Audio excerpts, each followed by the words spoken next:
new socket set I picked up from Harbor Freight.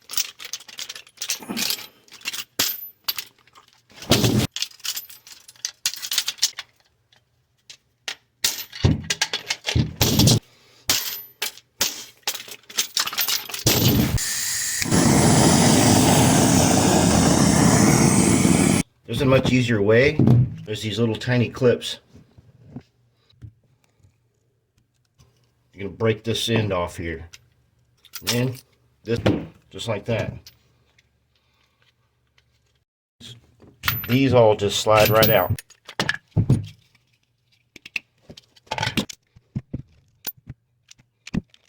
Drill you a small hole here. Drill you a small hole here. Zip strips. Shears everything in. You got yourself a reusable free rail for all your sockets. Good to go.